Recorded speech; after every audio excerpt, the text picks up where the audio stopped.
जय श्री सीताराम जी। जय श्री राधे कृष्णा जी। मैं संजय दत्ता, सनातन भारत नाम से यूट्यूब चैनल भी है और मैं फेसबुक पर भी अपनी वीडियो डालता हूँ। पिछले कुछ समय से डाली नहीं थी, तो आज कुछ ध्यान में आया है। मैंने भी पीछे पंचमुखी हनुमान जी की, जो अहिरावण को मारने के लिए उन्होंने रूप लिया था, उसके बारे में बताया। जितना मेरे को ज्ञान संतों से मिला है, हमारे मेरे गुरु श्री मातृललित गिरि गोस्वामी श्री पंच दश नाम जूना अखाड़ा से हैं, तो साधु संतों के पास जाना होता है तो ये जानकारियाँ मिल जाती हैं और जो संत बात करते हैं वो सही होती है।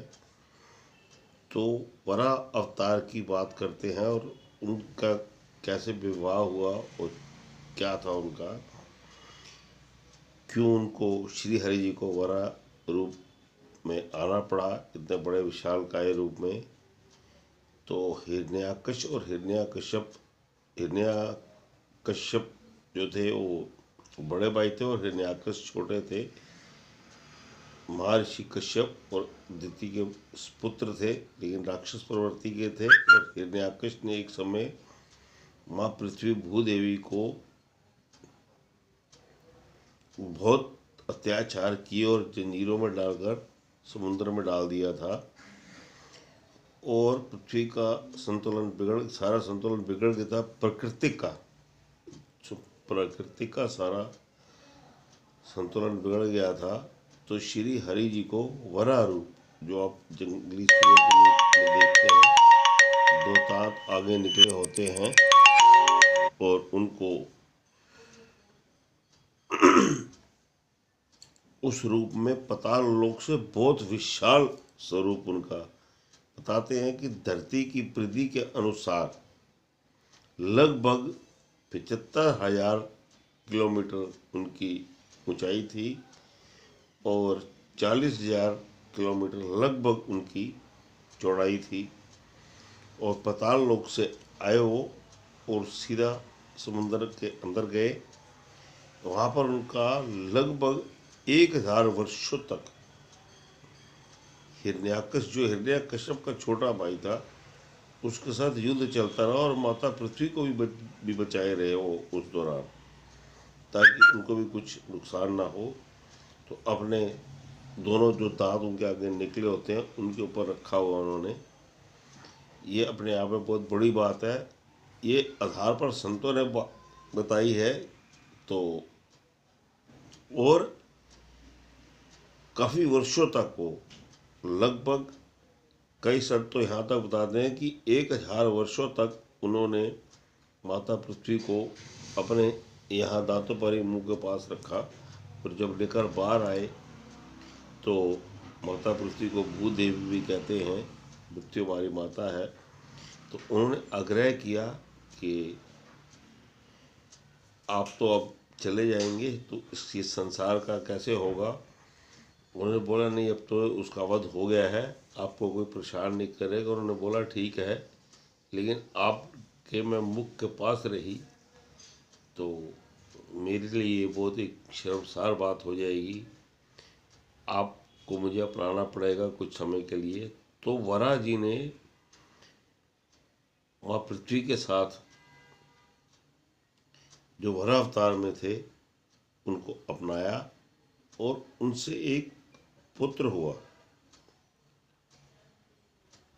नरकासुर, जिनका वध श्री कृष्ण जी द्वारा हुआ था। नरकासुर। और जब वो पैदा हो गया तो माँ पृथ्वी ने कहा कि इसका क्या नाम रखें, पूछा उन्होंने वरा भगवान जी से। तो उन्होंने कहा कि इसका नाम नरकासुर होगा।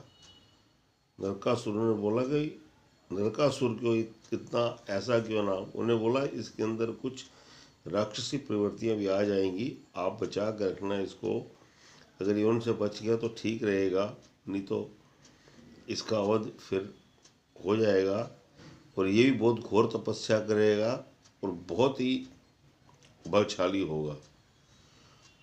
उसने भी काफ़ी तपस्या की घोर जप तप किया और उसको एक समय माँ ने तो बहुत बचाया कि वो इधर उधर ना जाए, लेकिन उसको बाणासुर नामक एक राक्षस मिल गया एक बार। बाणासुर का जिक्र मैं फिर कभी बताऊंगा। तो बाणासुर नामक राक्षस ने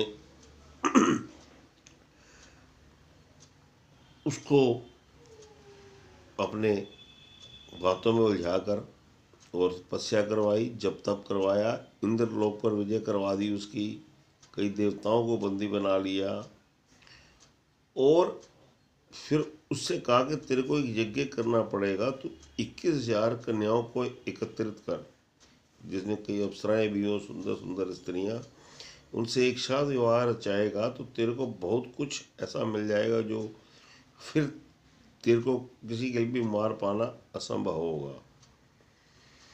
और उसने घोर जब तप किया तो प्रभु प्रकट हुए। उन्होंने बोला कि मेरे को अमर होने का वरदान दो या कुछ ऐसा और अच्छा वरदान दो। तो उन्होंने बोला ये तो अमर का वरदान तो मैं नहीं दे सकता, लेकिन और कुछ मांग लो, बोलो क्या मैं आपको दे सकता हूँ इसके अलावा वरदान, जिससे आप अपना बचाव कर सको। तो उन्होंने बोला मेरे को मेरी माता द्वारा ही मेरा वध हो या मेरी माँ ही मेरे वध का कारण बने, मेरे को ऐसा वरदान दो। तो प्रभु ने तथास्तु कह दिया और चले गए। और फिर द्वापर में जब प्रभु श्री कृष्ण अवतार में, जो 8वां अवतार थे श्री हरि का, वो आए, तब तक इसने बहुत अत्याचार कर दिया था धरती पर। और लगभग बताते हैं कि इसने 16,000 के आसपास बहुत सुंदर नारियां, जिसमें अप्सराएं भी थी देवलोक की, उनको भी बंदी बना लिया था। तो जब श्री कृष्ण जी को पता चला तो उन्होंने सत्यभामा, जो भूदेवी का रूप है, पृथ्वी का एक है, पृथ्वी है वो भी, तो उनके साथ विवाह हुआ उनका। और एक समय उन्होंने बोला कि मैं एक युद्ध पर जा रहा हूँ, आप मेरे साथ चलेंगी। श्री हरि की लीला थी, वो साथ लेकर गए उनको और वहाँ पर काफ़ी घोर युद्ध हुआ। बताते हैं कि उस युद्ध में कुछ बाण श्री कृष्ण जी को लगते हुए गए, जिससे वो हल्की सी मूर्छा अवस्था में आए। तो भूदेवी सत्यभामा जी ने वो धनुष बाण उठा लिया, जिससे सुदर्शन चक्र अपने आप चढ़ गया। क्योंकि श्री कृष्ण जी की लीला को समझ पाना बहुत अपार कठिन है, क्योंकि ये लीला है प्रभु की।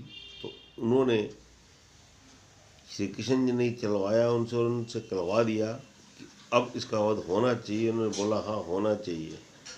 तो वो जैसे ही वो बाण चला जिस पे सुदर्शन चक्र चढ़ गया और इसका वध हो गया नरकासुर का। बाद में फिर वो 16,000 स्त्रियों ने प्रभु से विनती की कि हमारा क्या होगा, हमें कौन अपनाएगा। तो फिर तब श्री कृष्ण जी ने उनको अपनाया। और इसका उदाहरण एक ये भी मिलता है, प्रमाण भी मिलता है कि जिस दिन ये वध हुआ उस दिन नरक चतुर्दशी, जो कार्तिक मास के अमावस्या से एक दिन पहले आती है, कृष्ण पक्ष की नरक चतुर्दशी बोलते हैं उसको, दीपावली से एक दिन पहले। और इसको ये भी मरते मरते वरदान मिलेगा कि तुम्हारा बेचा गया, लेकिन इस दिन तेरे लिए दिए भी जलेंगे। उस दिन भी लोग छोटी दीपावली के रूप में दिए भी जला देते हैं, काफ़ी अच्छे कार्य भी होते हैं। तो ये थी श्री वरा जी की और नरकासुर की बात, जो मेरे को ध्यान में आई। छोटा सा प्रसंग, ऐसे ही एक ज्ञान कहीं भी किसी भी रूप में मिले उसको लेकर आगे जरूर बढ़ाना चाहिए, जिससे कि हमारे आने वाले बच्चों को शिक्षा के साथ अपने धर्म के बारे में भी पता चलता है। अगर इसमें कहने सुनने में मुझसे कोई भूल चूक गलती हुई हो तो मैं क्षमा चाहूँगा। जय श्री सीताराम जी, जय श्री राधे कृष्ण जी।